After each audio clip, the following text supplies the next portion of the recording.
Vazhdoj me postimin e radhës hoç. Interesant është edhe kjo që e keni postuar.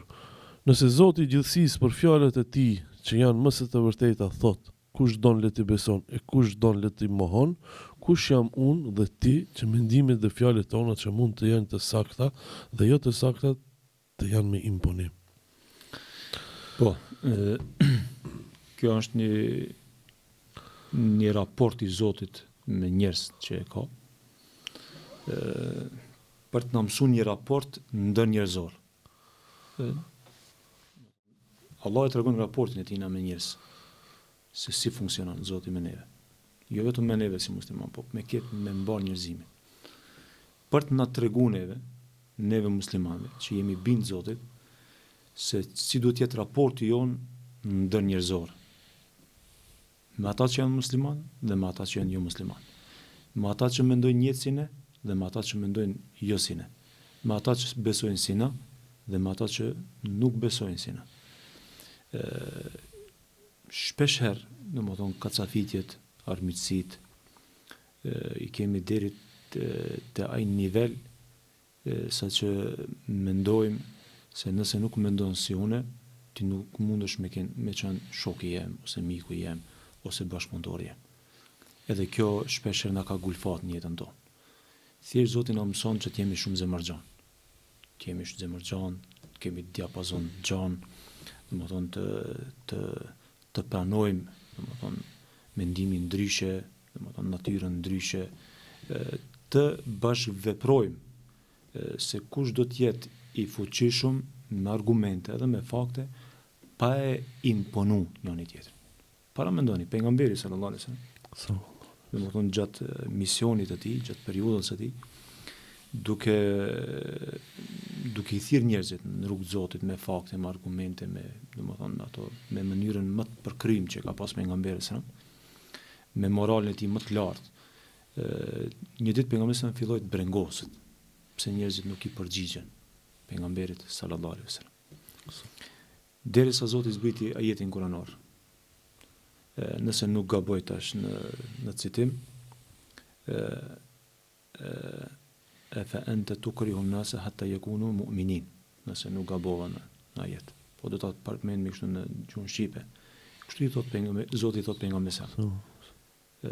Pse po mundohesh me u imponu njerëzve që të jenë besimtar. Domethënë, a do me shkatru vetin? A do me shkatru vetën, pse po lodhesh?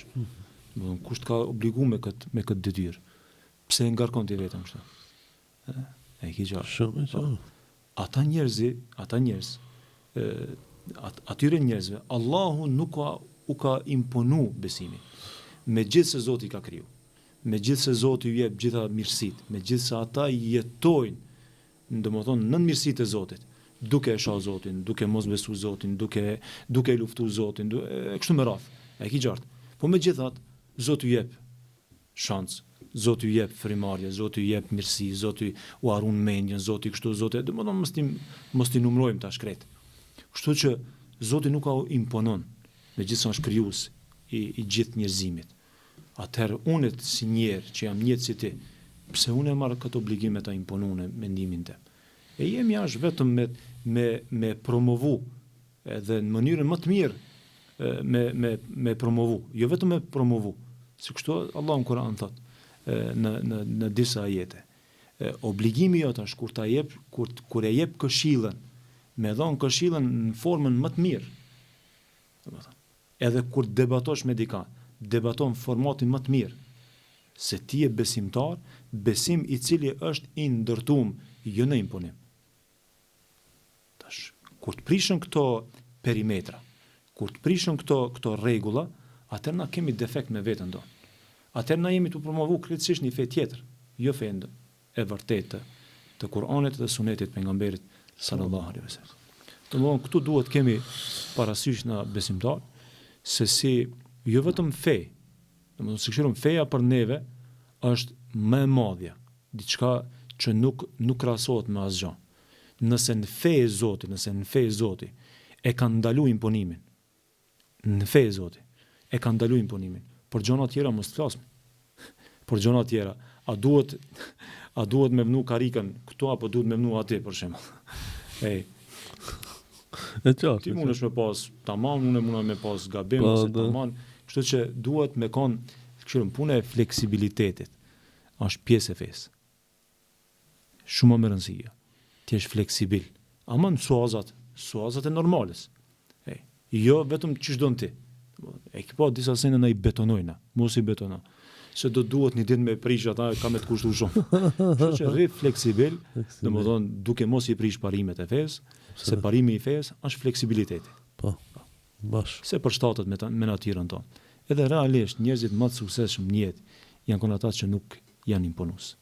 Ata që gjithmonë janë fleksibil, edhe që gjithmonë e pranojnë mendimin ndryshe. Që shka thonë Imam Maliku, thonja ime, mendimi jem, ka mundësi me kon e sakt, po ka mundësi me kon gabim. Edhe thonja jote, mendimi jot, ka mundësi me kon e sakt, edhe ka mundësi me kon gabim. Domethënë thonja ime, s'po foli për Kur'anin edhe Sunetin e pejgamberit alayhis salam.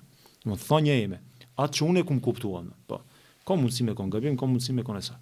Domethënë këtë format, nëse na kështu funksionojmë, besoj se do të kemi një jetë pak më ndryshe, edhe kjo është, unë mendoj që është kjo një kulturë e lartë, domethënë njerëzore. Allah shumë lehtë. Është